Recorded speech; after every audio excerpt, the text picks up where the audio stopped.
Thank you for joining us. I'm Toge Eid, Director of the Keynes Fund in Cambridge, and my guest today is Christopher Rauh. We're here to talk about your new Keynes Fund project, the economic consequences of conflict risk. What is your research question? Our research question is, what are the economic consequences of conflict risk? Keynes himself emphasized the economic value of peace in his book, The Economic Consequences of Peace, published in 1919. To this day, we struggle to put a number on the value of peace. And this project wants to make progress on this ground, not only by focusing on the dichotomy between peace and conflict, but by looking at the gray zone in between. So studying the impact of conflict risk. What are you looking at that hasn't been addressed before? For many questions related to conflict, we should not only think about whether guns are being fired or bombs are being dropped. In a sense, these are the manifestations of problems that might have been boiling under the surface already for a long time. However, given that these tensions might not be directly observed, we need credible measures for them.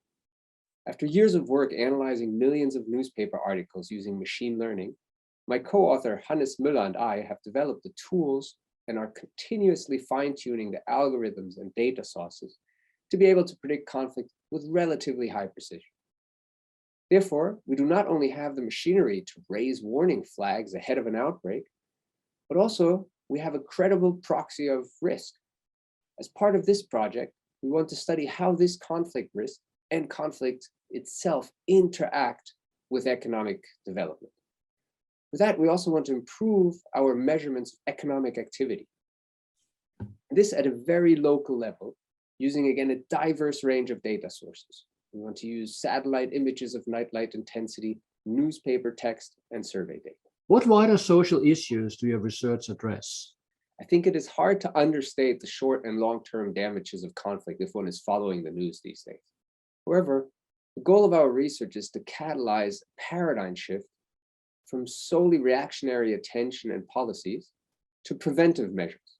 If we can anticipate outbreaks of violence and act before warring factions open seemingly eternal wounds, then large costs can be avoided.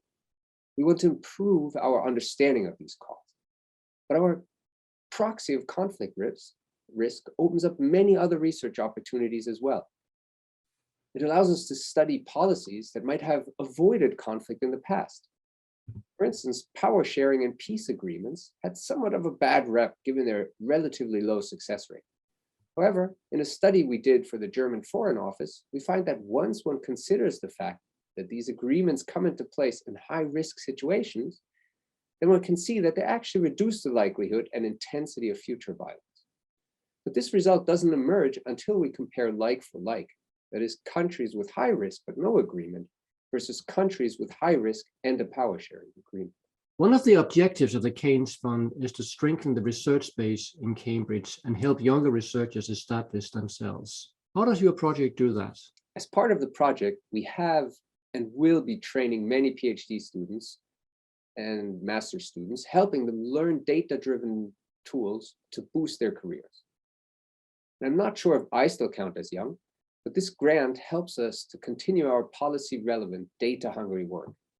Every month, we update our website, conflictforecast.org, with the most recent conflict predictions. And actually, just recently, we have expanded the amount of available information on the website.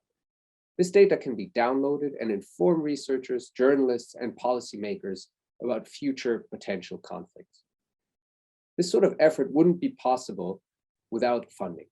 And to create this public good, we're very grateful that the Keynes Fund is helping us, supporting our efforts.